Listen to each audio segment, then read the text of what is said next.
¿Qué opina usted, rapidito, porque este no es el tema que voy a tocar con usted, pero qué opina usted de lo que pasó aquí, ahora no pasó nada, y qué pasó con todos esos deportados colombianos que Bueno, ya no tienen casa ni vida bueno, ni... realmente lo que acaba de terminar sí es un show. Lo demás no es un show. Lo demás es una realidad.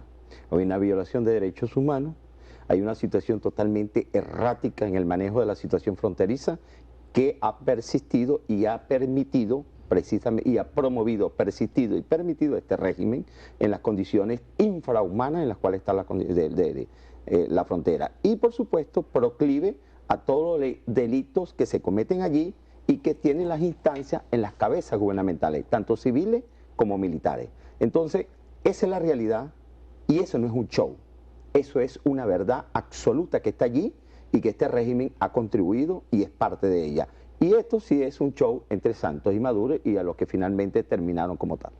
General, aunque, repito, este no es el tema que en profundidad vamos a tocar con usted, sino el accidente del Sukhoi. Ese accidente ocurrió días antes de efectuarse este encuentro.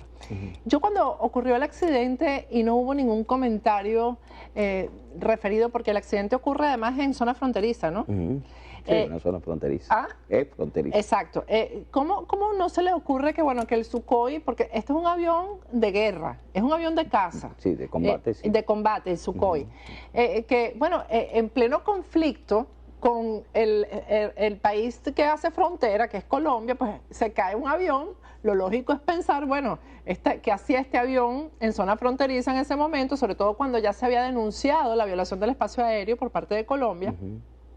Y además es la demostración que Venezuela da en un momento que está supuestamente en conflicto de cómo enfrentaría ese conflicto bélico con Colombia en caso de darse, en caso hipotético de darse, ¿no? Con la caída de un avión de guerra. Mira, realmente el hecho que vuele un avión de esta naturaleza en la zona fronteriza está fuera de lo normal. O sea, es normal que aviones, caza, bombardeo, de ese performance militar o de guerra, esté en la frontera y haga vuelos sobre la frontera. Eso es normal.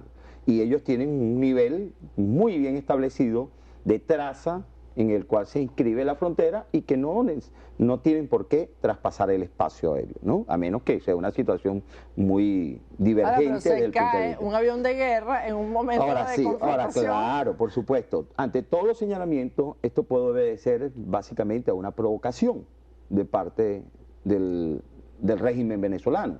Y se inscribe pues un accidente, yo califico de accidente hasta los momentos porque... Sí. Todo me apunta, todos los análisis, las informaciones que he podido obtener apuntan a un accidente hasta los momentos, ¿no? Inclusive contra el propio régimen que está dejando correr que pudo haber sido abatido. El mismo régimen. Pero abatido ¿por quién? No sé, pero bueno, hay que analizaremos de qué manera, porque un avión de esto no puede ser abatido así tan fácilmente. Exactamente. ¿Okay? Al regreso vamos a conversar con el general Antonio Rivero, que maneja muchísima información sobre este tema de este Sukhoi, que bueno, cayó. Por supuesto, la pérdida material es importante, pero lo más importante es la pérdida de dos capitanes de la Fuerza Aérea, que además... La familia García, familia Ramírez, hoy enlutada, lamentablemente, y que yo concluyo, y mi conclusión te la voy a decir ahorita.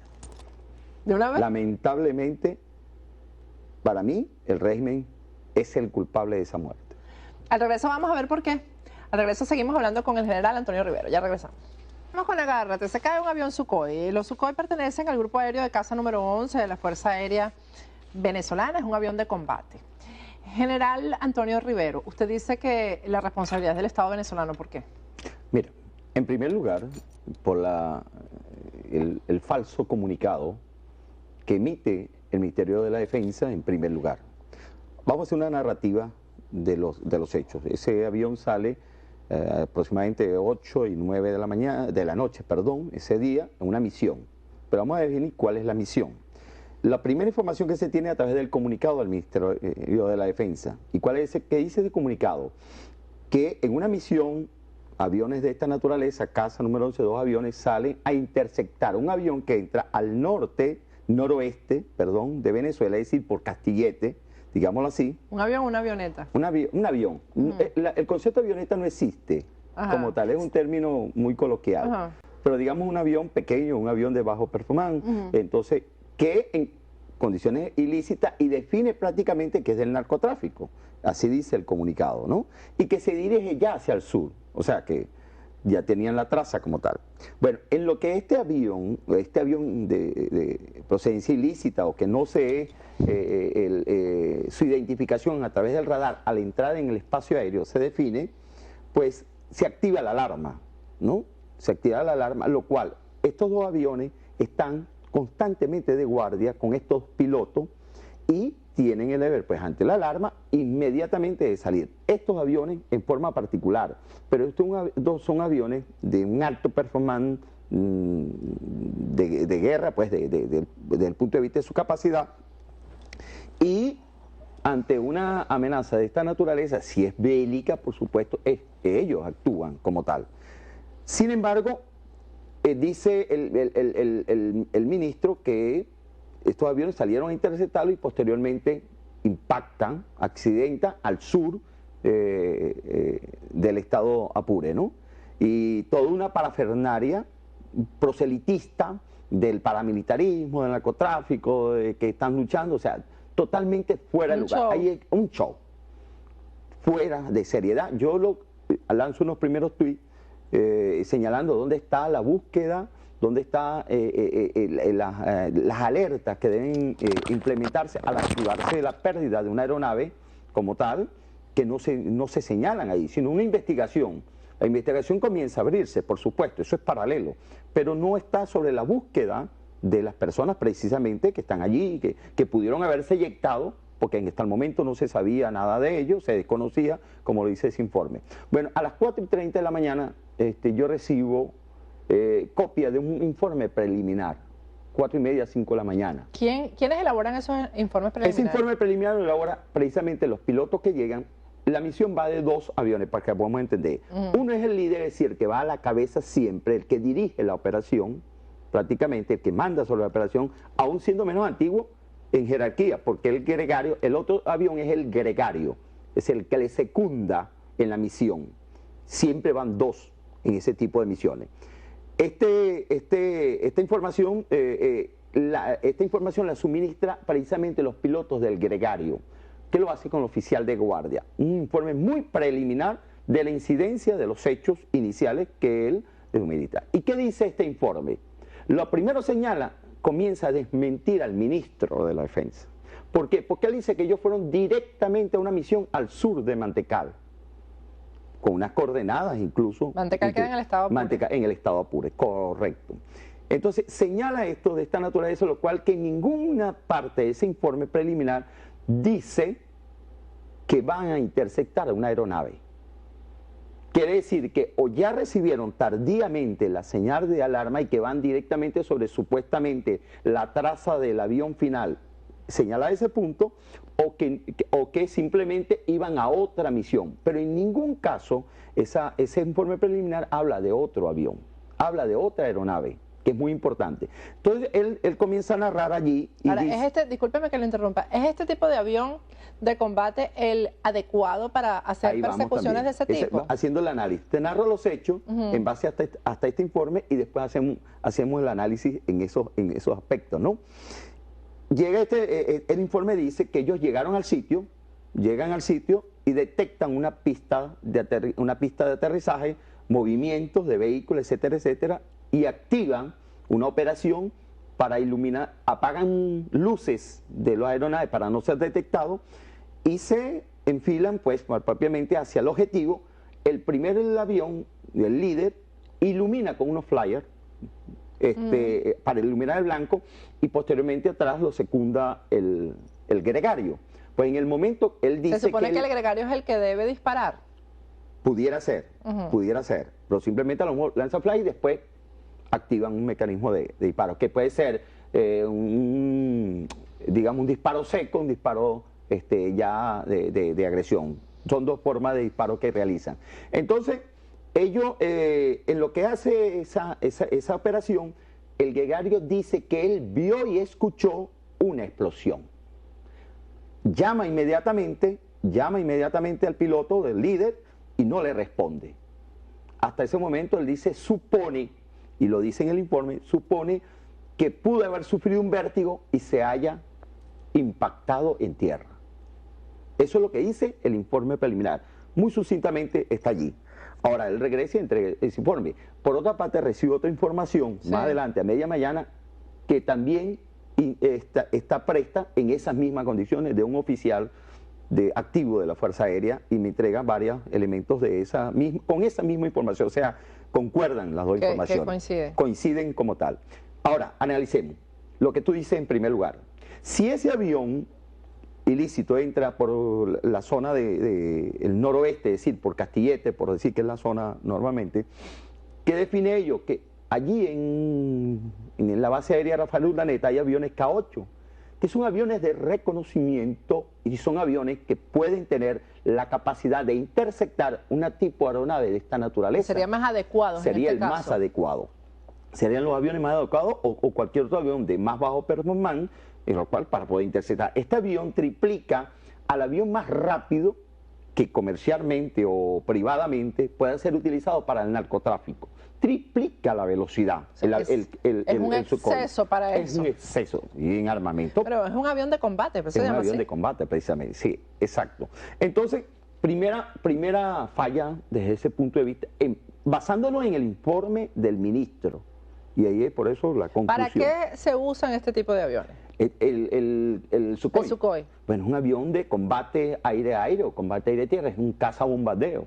Tiene bombas de hasta 500 kilos.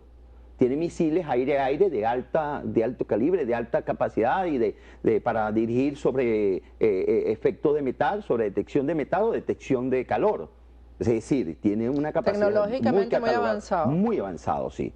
Él tiene 3 sistemas ahora. Vamos en el análisis. Primero, entonces, primer error, si salió a interceptar una aeronave ilícita, pues fue utilizado la aeronave inadecuada. Y pudo haber sido utilizada la aeronave que estuvo en alerta en la base aérea Rafael Urdaneta, más próxima y con capacidad para ese tipo de operación. Llegando al lugar, ahora, si es llegando al efecto, al accidente como tal, ¿qué ocurre allí? Analizando ahora el evento como tal y los informes de este preliminar. Esa operación es nocturna, un grado de dificultad elevado. Y segunda de dificultad, había mal tiempo, nubosidad. ¿Qué me dice un experto? Por cierto, tú me dijiste experto, yo estoy haciendo el análisis, me he hecho el estudio en base a mi relación militar, muy modestamente, desde muy pequeño siempre me llamó la atención. Pero además usted estuvo en Defensa Civil, que hay que decírselo a quienes no conocen al general Rivero. Defensa Civil es la que en Venezuela actúa en las catástrofes, incluidos accidentes aéreos. Correcto. Aquí hay algo muy importante, por cierto. Bueno, que vamos a desmentir acá algo que dijeron que está fuera de lugar. Bueno, entonces, esa operación tiene esos 2 grados de dificultad muy fuertes. Y lo que dice el piloto gregario, lo que dice del informe del piloto, el informe preliminar, que pudo haber sufrido vértigo, pérdida de orientación, en una operación donde un avión viaja hacia el blanco a 409, es decir, casi 1000 kilómetros por hora. Una velocidad sumamente alta que no le permite en pocos segundos de 6000 pies. Exacto, de 2000, no, primero de tomar tomar acción, exactamente, desviar. A 2000 metros de altura, pues en segundo ese avión puede impactar. ¿Y qué puede haber sucedido? También la iluminación de los flyers pudo haber ocasionado entre las nubes un escandilamiento. O sea, cosas que pueden haber sido en contra y que él perdió la direccionalidad, la orientación de la aeronave y a lo mejor le enciende la alarma de impacto, pero como está desorientado, pudo inclusive al dar las palancas de elevar el avión, lo que hizo fue directamente actuar. Se dice caer, impactar en tierra. Se dice que fueron encontrados juntos, los 2 enterrados. Esto dice claramente que el avión impactó directamente a tierra bajo unas condiciones de esta naturaleza. Esta es una hipótesis muy importante. Ahora, ¿qué se deduce de esto? que este piloto, bien experto, porque son pilotos expertos en el manejo, pero ningún piloto de ninguna aeronave, de ningún tipo de aeronave, por muy experto que sea, si no tiene un entrenamiento, una práctica constante, consecutiva, y sobre todo para este tipo de aeronaves, y sobre todo en condiciones adversas como esta, lamentablemente en un momento determinado no sabe cómo actuar. No sabe cómo actuar o no reacciona de la manera adecuada. Bueno, y todo fue muy rápido según lo que usted está describiendo. Sí, aquí es muy importante considerar la velocidad de este avión. Se especula mucho. ¿En qué condiciones pueden dos pilotos eyectarse un avión como este? Mira, que se ha impactado, por ejemplo, a lo alto, pero en uno de los planos, porque si impacta en el fuselaje, ya, no hay nada que hacer. Pues prácticamente no haría nada que hacer. Sí. Puede ser que sí, ¿no? Dependiendo de dónde impacte. Pero esto es importante porque se especula de que fue impactado. Inclusive por ahí en un periódico digital, como te dije, que la tendencia del oficialismo es decir que también pudo haber sido impactado, que lo permite en Liguana, que es de tendencia oficialista, sí, ¿no? Hace un análisis y hace tres hipótesis donde sí señala el impacto desde el punto de vista de un avión colombiano o un sistema antiaéreo colombiano, lo cual es contradictorio con los hechos. ¿Por qué? Y es algo clave. Por la forma como cayó, además, enterrado, Uno, ¿no? Por la forma, porque si le dan el fuselaje, no pueden se desintegra ese avión. Exactamente. Si le da un plano, le hubiera dado tiempo a eyectarse. Sí, porque además yo he hablado con compañeros de los dos pilotos y dicen que eran pilotos expertos, incluso sí, eran instructores de Sukhoi. Sí, muy importante, ese nivel de capitán, sí. Exacto. Pero ve bien estas otras consideraciones. Hay algún dato clave importantísimo en esto, y me lo aseguraron contactos directos de la Fuerza Aérea, de la aviación militar. Me gusta decirle Fuerza Aérea. A mí también. Que aquí el régimen o las autoridades saben ya qué ocurrió. ¿Por qué, Patricia? Primero, no hay caja negra. Esta es la información que te decía. No hay caja negra, pero había oído una información ayer que decía que tenían la caja negra. Los aviones de combate no tienen caja negra. ¿Y por qué a mí me extrañó eso cuando hablaron de una caja negra? Es decir, los aviones son los aviones comerciales en general, ¿no? Pues sí, pero ¿por qué no tiene una caja negra un avión? Que te debe registrar toda... Está conectado a toda la aviónica, el avión y todas las fallas que pueda tener. Y a las grabaciones. Imagínate que cae en terreno enemigo. Pues, con la caja negra agarran todo. Por favor. O sea, es irrisorio decir. Ahora, hay sí un display que le denominan, creo que es DHU, display donde graban las últimas informaciones en las cuales tiene el piloto. También está el radar warning, que también registra, que también en un chip registra la información última por activación del radar. Y está el FLIR, que es otro registro que existe, prácticamente 2 grabaciones o 3 grabaciones existen en ese avión para poder determinar lo que ocurrió. O sea, la verdad no se va a saber nunca oficialmente. Primero porque es un avión de combate, un avión de guerra, no se va a saber públicamente, ¿no? Pero se puede expresar básicamente cuál fue la realidad de todo esto. Y no es lo que ya desde ese primer comunicado del ministro encierra una falsa de lo que ocurrió realmente. Y la mentira como siempre, como dogma. Sí. Por cierto que estábamos comentando el general y yo antes del programa que de estos 4 pilotos, los 2 que se salvaron y los 2 que se mataron, de los 4, 3 habían sido testigos de este caso del supuesto intento de golpe que llamaron el golpe azul. Y habían sido testigos como expertos, los había llevado a la fiscalía como expertos para que describieran que los oficiales que están presos y que ya han sido condenados, por cierto, que sí podían acceder o cometer a ejecutar un golpe de Estado con la manipulación de Sukhoi y de Tucano, porque hablaron de las dos aeronaves. Y estos pilotos, tanto uno de los fallecidos como los 2 que se salvaron, fueron al juicio y aclararon que eso era imposible. Ahí tienen ustedes las imágenes de los 2 fallecidos. Aclararon que esto era imposible porque, por lo menos para armar un Sukhoi, para despegarlo, etcétera, se necesitaban por lo menos 14 hombres, que era imposible que un solo hombre armara el Sukhoi, lo despegara, lo aterrizara, disparara. Por muy piloto que fuera. Por muy piloto que fuera. Y ellos fueron descartados. Fueron descartados como testigos, porque como no dijeron lo que la fiscalía quería que dijeran, pues fueron descartados como testigos. No se le puede señalar como que fueron unos testigos acusadores. Esto hay que desmontarlo totalmente. Exactamente, todo lo contrario. Fueron valientes, porque qué difícil. Fueron muy objetivos en su planteamiento. Y fueron muy valientes. Sí. Mira, hay algo, lo que te quería, el dato clave ahí, que toda esa información que tiene ese avión, la tiene en redundancia el otro avión.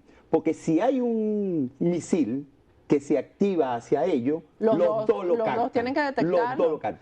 Igual que el tiempo, igual que todo. Tienen que, si es estaban en la misma zona. Si es un misil que va a detectar el calor de la aeronave, automáticamente se disparan los flyers para que haya el calor y vaya sobre los flyers. Si es un misil detector de metal, se disparan los chuck, que son partículas metálicas que permiten establecer también que se vaya sobre esos. Es decir, los dos aeronaves redundantemente pues tienen la misma información y pudieron haber activado. Es decir, el gregario, esa aeronave, tiene toda la información y es la clave para resolver la clave para resolver estos generales que van a comprar ahora más aviones. Sí, no, pero bueno, aquí más sin aviones, pilotos, que no hay pilotos para estos aviones, no hay, ya no quedan pilotos en la Fuerza Aérea, los que no están presos se fueron de baja, otros están en el exilio, no hay pilotos en la Fuerza Aérea. Y esto aquí es, la responsabilidad está aquí, porque precisamente la crisis del país, el abandono que hay sobre ellos, la falta de entrenamiento, claro, el entrenamiento requiere costo y no está siendo empleado y si mandan a uno, mandan una operación militar nocturna en malas condiciones, pues ahí es donde yo digo, los mandaron a matarse. Sí, lamentablemente, esto hay que decirlo así, con toda el acompañamiento, la crudeza, pero ciertamente esto es lo ocurrido. Aquí tiene toda la responsabilidad este régimen en las condiciones en las cuales, y no puede salir con esa ufana respuesta de que vamos a poder reponer con 12 aviones ahora.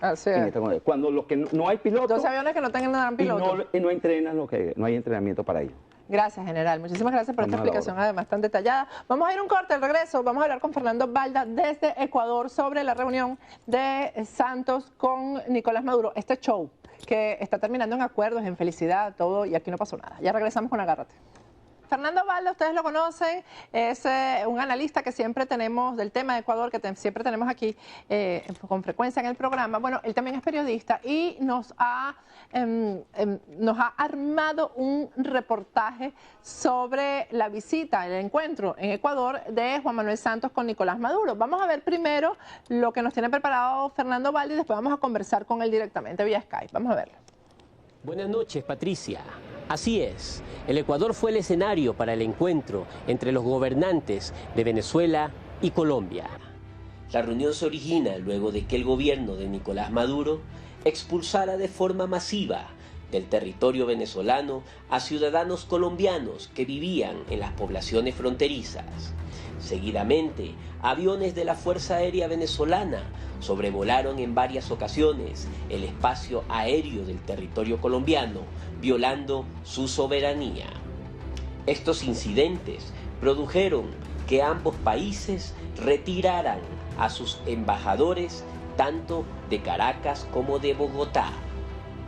Es así que el gobernante de Ecuador, Rafael Correa, decidió hacer de acólito patrocinando un evento entre Maduro y Santos para supuestamente solucionar la crisis diplomática. El encuentro se realizó también con la participación del presidente de Uruguay, Tarabé Vázquez, y tuvo como pronunciamiento final la lectura de un acuerdo bilateral de 7 puntos. Primero, el retorno inmediato de los respectivos embajadores. Segundo, investigar la situación de la frontera común. Tercero, reunir a los equipos de ministros para tratar los temas sensibles de la frontera y a continuar dialogando el próximo 23 de septiembre en Caracas, Venezuela. Cuarto, la progresiva normalización de la frontera. Quinto, la coexistencia de modelos políticos, económicos y sociales de cada país.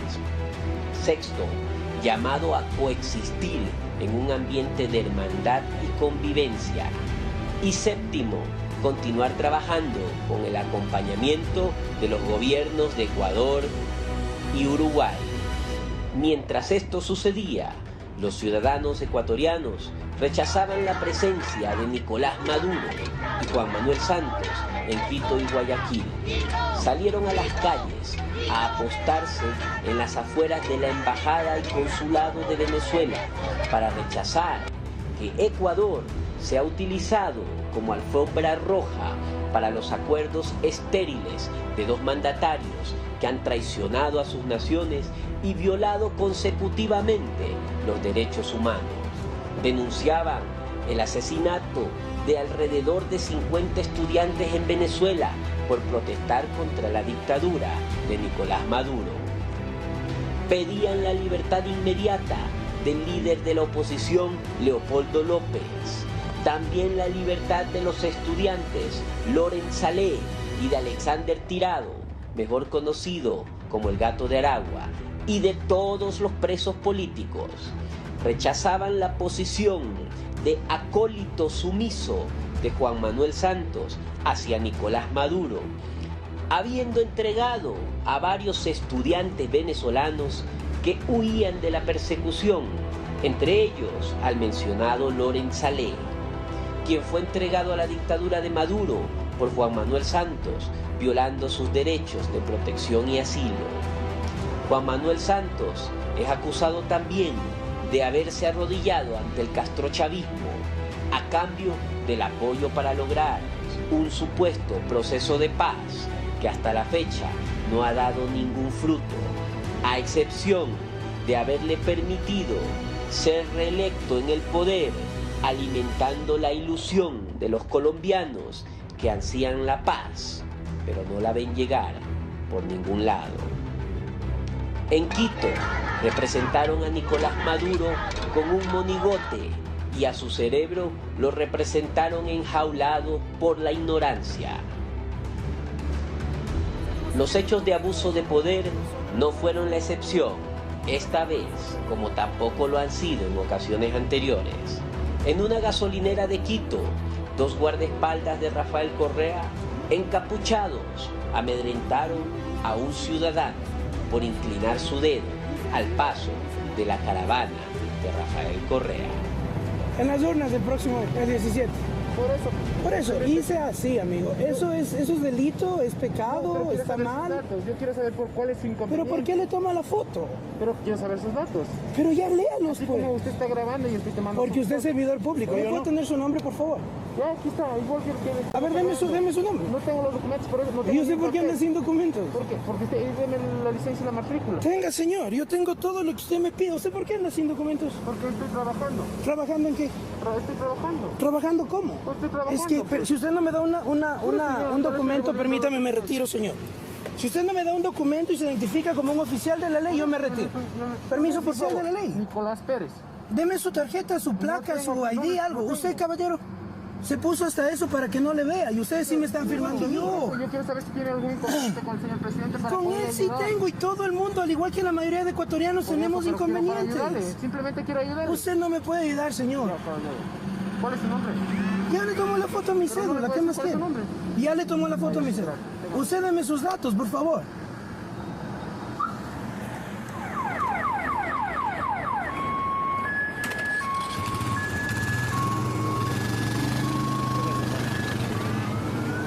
Pasa que pasó el Correa, le hice así y me pararon. Y si no me meto acá. En Guayaquil, un funcionario de la embajada venezolana dio órdenes a la policía ecuatoriana de que arremetiera contra los manifestantes en las afueras de la embajada.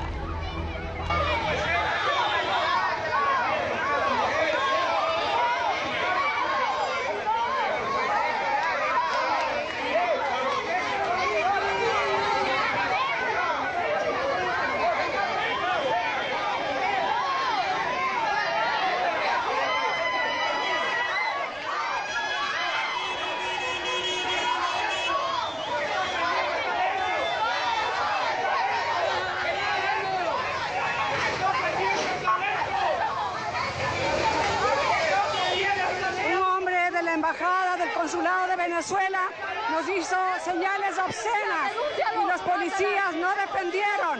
Y eso es lo que ha pasado.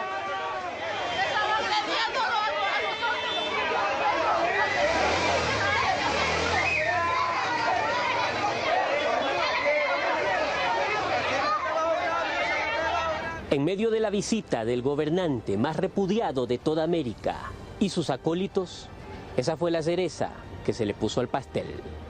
Y quedó demostrado, lamentablemente, que en Ecuador manda Venezuela. Para Doral News, agárrate, Fernando Balda, Ecuador. Gracias, Fernando. Bueno, qué completo estuvo esto, qué informativo y bueno, qué terrible conocer que prácticamente esto habría sido un show, esta confrontación, este enfrentamiento entre Juan Manuel Santos y Nicolás Maduro. Creo que ya tenemos vía Skype a Fernando Balda. Fernando, ¿estás ahí?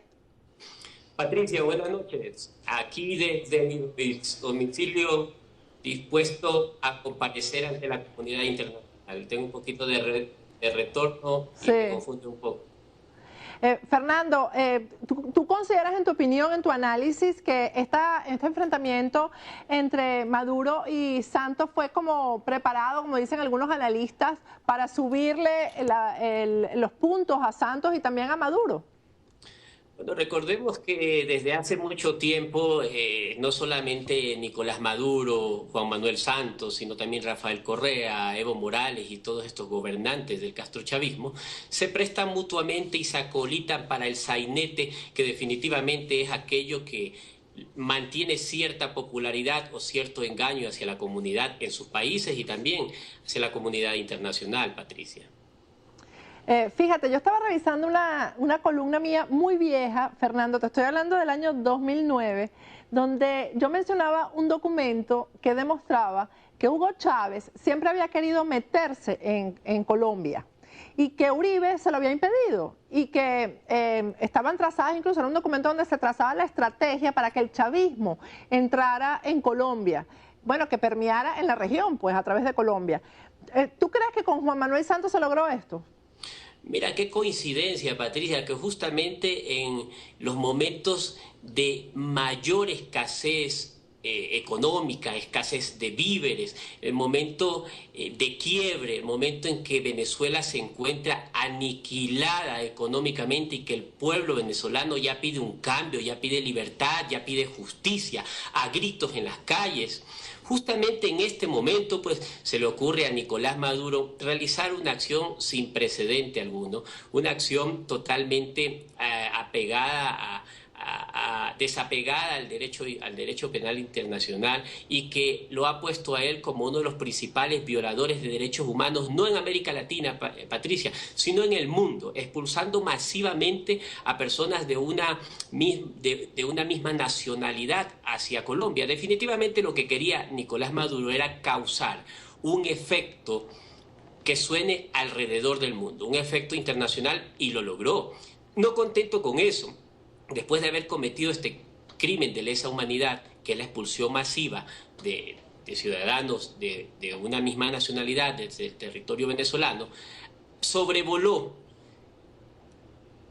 el territorio, el espacio aéreo colombiano con aviones de la Fuerza Aérea. Sí, de eso vamos a hablar. Fernando, discúlpame que te interrumpa, al regreso vamos a hablar de eso, porque me están pidiendo un corte, de eso y de los acuerdos, porque no veo en los acuerdos nada que beneficie a las personas que fueron perjudicadas por esta deportación masiva. Al regreso vamos a seguir conversando sobre esto y lo del sobrevuelo, que es muy importante. ¿Qué pasó con eso? Que ni siquiera, no he visto que haya habido mención alguna acerca de eso en los acuerdos. Ya regresamos con Fernando Balda vía Skype desde Ecuador. Con Agárrate tenemos a Fernando Balda desde Ecuador haciendo el análisis de este encuentro de Nicolás Maduro con Juan Manuel Santos, con la presencia de Rafael Correa y de Tabaré Vázquez. Fernando, habíamos dejado, antes de irnos al corte, esto del sobrevuelo que había denunciado Colombia de las aeronaves militares venezolanas en territorio colombiano. ¿De qué se habló ahí eso? Porque yo no veo que haya habido ninguna resolución acerca de eso, ninguna queja, ningún reclamo sobre una cosa tan grave como esa. Como tú lo has dicho, no ha trascendido si se habló sobre ese tema hacia adentro de las reuniones bilaterales que mantuvieron entre Nicolás Maduro y Juan Manuel Santos. Lo cierto, sí, y lo reprochable en este caso, es que Juan Manuel Santos no haya levantado la voz de protesta de manera determinante ante tal violación, como es la violación del espacio aéreo, del territorio, de la soberanía de una nación. Pero esto no es de sorprenderse en la actitud de Juan Manuel Santos. Recordemos, Patricia, que el 13 de agosto del año 2010, un grupo de agentes de la Policía Nacional del Ecuador en servicio activo entraron hasta Colombia, hasta la capital de los colombianos, a Bogotá, y me secuestraron a mí, y estuve en el poder de esos secuestradores aproximadamente 2 horas hasta que la policía colombiana logró mi rescate. Aquello pues es considerado por los analistas políticos y los juristas más connotados de Colombia, por senadores importantes de la República Colombiana y de juristas que así lo han manifestado, como una violación, como un menoscabo al territorio colombiano, y sin embargo Juan Manuel Santos lo calló, lo encubrió y jamás inició una acción penal internacional como tenía que haberla ejercido. Esto obviamente describe a un mandatario que ha traicionado los principios que lo llevaron al poder, que ha traicionado a su propio pueblo y que se ha arrodillado literalmente ante el castrochavismo, Patricia. ¿Tú crees que después de este encuentro Juan Manuel Santos vuelva a decaer en las encuestas por el resultado? Bueno, Juan Manuel Santos se encuentra en este momento en una encrucijada. La encrucijada es que aquel proceso de paz, aquella paz que él prometió y para lo cual él buscó aliarse con los grupos extremistas como la FARC, como la extrema izquierda, habiéndolo sacado del fango de esa revolución absurda, agnóstica, igualitaria que siempre vivieron ellos en la jungla colombiana. Lo único que logró con este proceso de paz, lo único que se ha logrado hasta el momento es que aquellos que antes solo pasaban en el lodo de la selva, ahora pues están en las playas de arena blanca en el Caribe y con un mar transparente y hermoso, prácticamente veraneando. Pero la paz como tal, este proceso no ha dado hasta el momento ningún fruto, y es precisamente por ello que Juan Manuel Santos, en medio de este juego de la diplomacia en el que busca tratar de lograr esa paz, se está dando cuenta de que se alió pues con los peores entes políticos que podía hacerlo. O sea, no se podía aliar con el diablo para lograr la paz, y hoy por hoy está sufriendo las consecuencias. Yo no creo que Juan Manuel Santos se recupere y que suba en las encuestas cuando el pueblo colombiano, cuando la comunidad internacional ya se dio cuenta de que la paz de Santos es una paz que se escribe con impunidad, Patricia. Fernando, y mostraste en tu reporte las protestas que hubo con motivo de la presencia tanto de Santos como de Maduro ahí en Ecuador, pero es que parece que en Ecuador no para la gente de protestar ya, ¿no? Ya es, o sea, es un proceso como que parece que no tiene final. Bueno, el pueblo ecuatoriano está enardecido, el pueblo ecuatoriano está cansado, y recuerda que históricamente somos un pueblo que siempre ha salido a protestar, porque la calle es el único lugar en donde las tiranías no pueden meter la mano. Se podrán tomar el poder judicial, se podrán tomar el poder legislativo, podrán tomar el poder electoral, podrán tomar los órganos de control, pero a la calle solamente le meten la mano los ciudadanos. Por eso estamos en la calle, y ante la venida de un personaje pusilánime como Nicolás Maduro, un hombre que representa al crimen organizado internacional desde el poder, un hombre que representa el asesinato a tantos estudiantes, tantos jóvenes por protestar, por pedir libertad, por pedir mejores días para Colombia. El pueblo ecuatoriano no iba a permitir jamás que aquello pase desapercibido y que la venida de Maduro de alguna forma quede en la impunidad en el Ecuador. Los ecuatorianos teníamos que salir a las calles, tenían que salir a protestar con carteles, con monigotes, como lo han visto la comunidad internacional, con papel higiénico, papel toalette, tirándole a la embajada, al consulado de Venezuela, y gritando a viva voz su descontento. Nicolás Maduro tenía que saber que Ecuador y que los ecuatorianos no íbamos a permitir que Ecuador sea utilizado como alfombra roja para estos pactos estériles que hasta el momento no han llegado a nada, que solamente sirven, como te dije, Patricia, para el sainete, para la burla, para el show mediático internacional. Y en este caso, Rafael Correa haciendo de acólito a esta reunión y generando, como siempre ha sido su característico en él, noticias internacionales que apunten hacia el nombre de Rafael Correa. Y ahora parece pues que cambiaron de cancha y han propuesto seguir con este sainete en Caracas, Venezuela, para seguir con el show. Pero aquí lo que preocupa, Patricia, son los 7 puntos, la parte técnica de este acuerdo, que es la que me gustaría pasar a analizar en este momento contigo. Sí, lo que pasa es que me queda muy poquito tiempo, Fernando. Por ejemplo, yo no vi en esos acuerdos nada a favor de las personas perjudicadas por esto, de las víctimas.